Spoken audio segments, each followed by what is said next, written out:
Let's mic आज का अखबार।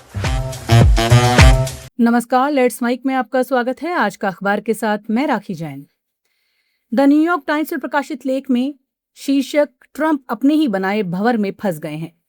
इसके जरिए अमेरिकी राष्ट्रपति डोनाल्ड ट्रंप की आर्थिक और कारोबारी नीतियों की तीखी आलोचना की गई है।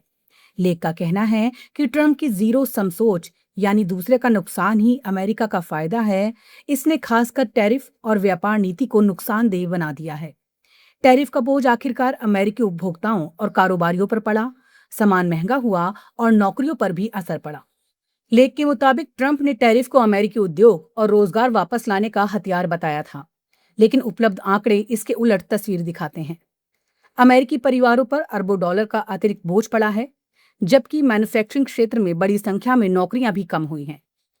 लेख ये सवाल भी उठाता है कि टैरिफ से जुड़ी छूट और फैसलों में कहीं राजनीतिक पहुंच रखने वाली कंपनियों और ट्रंप के करीबियों को फायदा तो नहीं पहुंचाया जा रहा।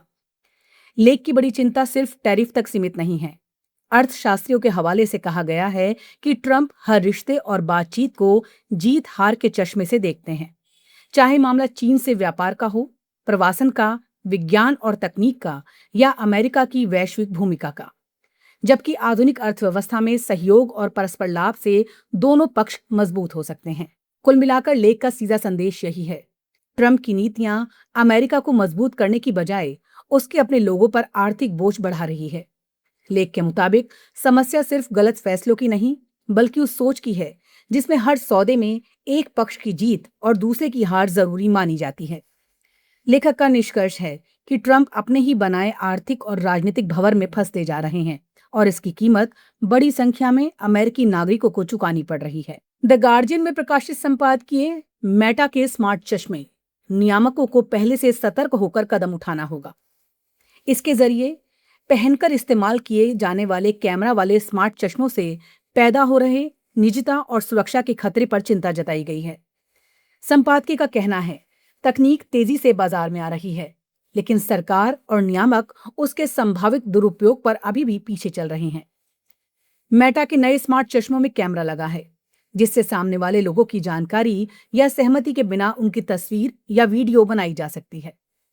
संपादकीय खासतौर पर महिलाओं की बिना अनुमति रिकॉर्डिंग और उस सामग्री के सोशल मीडिया पर इस्तेमाल को लेकर चिंतित है।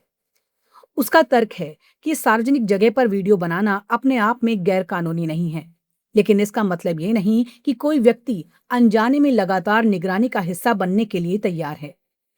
चश्मे में कैमरा चालू होने पर जलने वाली छोटी एलईडी लाइट को भी पर्याप्त सुरक्षा नहीं माना गया है। संपादकीय ये भी मानता है कि स्मार्ट चश्मे पूरी तरह खराब तकनीक नहीं है, खासकर दृष्टि बाधित लोगों के लिए टेक्स्ट पढ़ने या आसपास की चीजों को पहचानने में बेहद उपयोगी साबित हो सकते हैं। इसलिए सरकार को ऐसा नियमन बनाना चाहिए जिससे जरूरतमंद लोगों के इन उपयोगों पर अनावश्यक रोक न लगे, लेकिन आम लोगों की निजता भी सुरक्षित रहे। कुल मिलाकर संपादकीय का सीधा संदेश है, तकनीक बाजार में आने के बाद उसके दुरुपयोग का इंतजार करने की बजाय सरकार और नियामकों को पहले से नियम बनाने चाहिए। स्मार्ट चश्मे में कैमरा और एआई जैसी सुविधाएं धीरे धीरे देखने और रिकॉर्ड करने के बीच की सीमा मिटा रही हैं। इसलिए संपादकीय का सवाल है, जब कंपनियां इतनी तेजी से आगे बढ़ रही हैं, तो नियामक पीछे क्यों चले? सरकार को मेटा जैसी बड़ी टेक कंपनियों से पहले ही निजता की स्पष्ट सुरक्षा सुनिश्चित करनी चाहिए। अल जजीरा में प्रकाशित लेख, नेतन्याहू का वीटो और अमेरिकी ताकत की सीमाएं।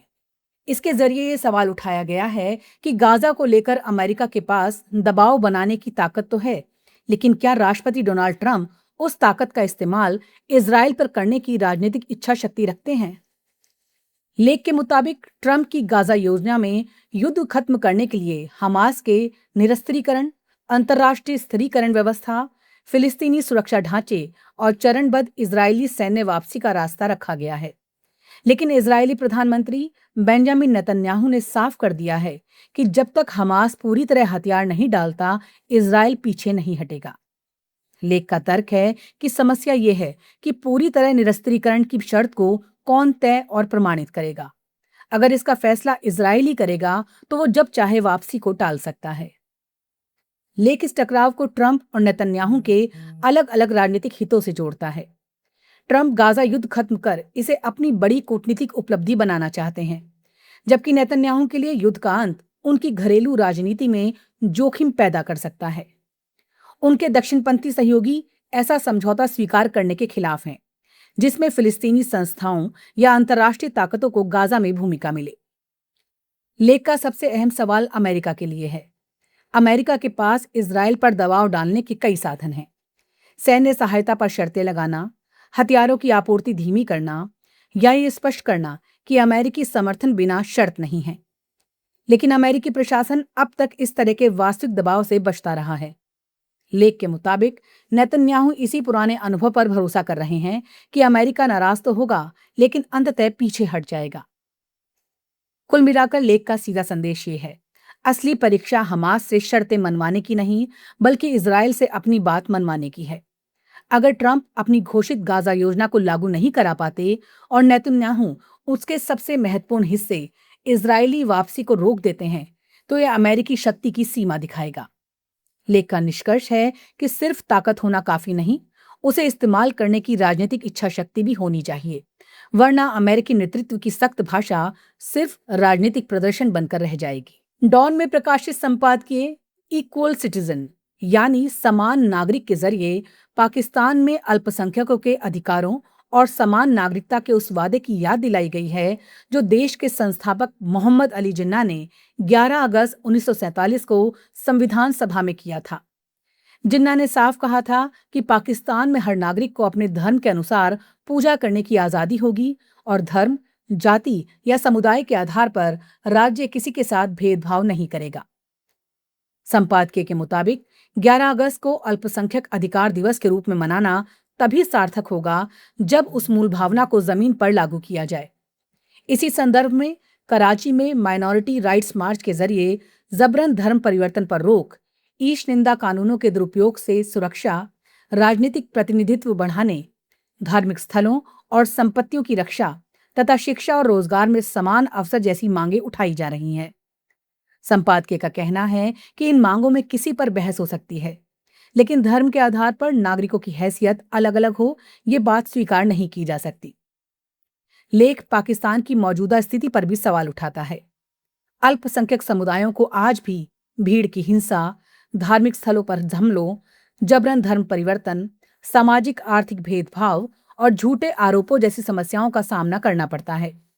यानी संविधान और कानून में समानता की बात होने के बावजूद व्यवहार में यह समानता कमजोर नजर आती है।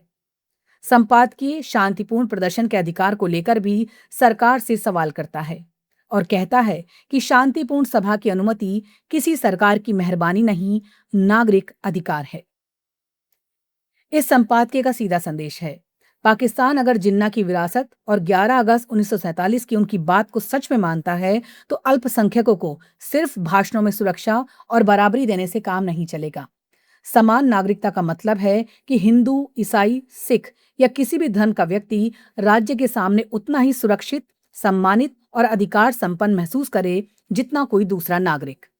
संपादकीय का मूल सवाल यही है, जिन्ना ने जिस बराबर नागरिकता का वादा किया था, क्या पाकिस्तान आज उसे वास्तव में निभा रहा है? आज का अखबार में फिलहाल इतना ही। जुड़े रहिए लेट्स माइक के साथ। नमस्कार। आप सुन रहे थे let's mike more than radio. Follow कीजिए हमें हमारे सोशल मीडिया प्लेटफॉर्म्स पर।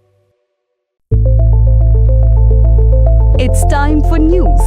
It's time for more than radio. Presenting the first radio news app, Let's Mic. Let's Mic, a news-based app on your phone where you get to watch and listen news, talk shows, interviews, radio show podcasts. On Let's Mic, you get all relevant information of TV, print, radio, podcast, and digital. Let's Mic talks about every segment of life.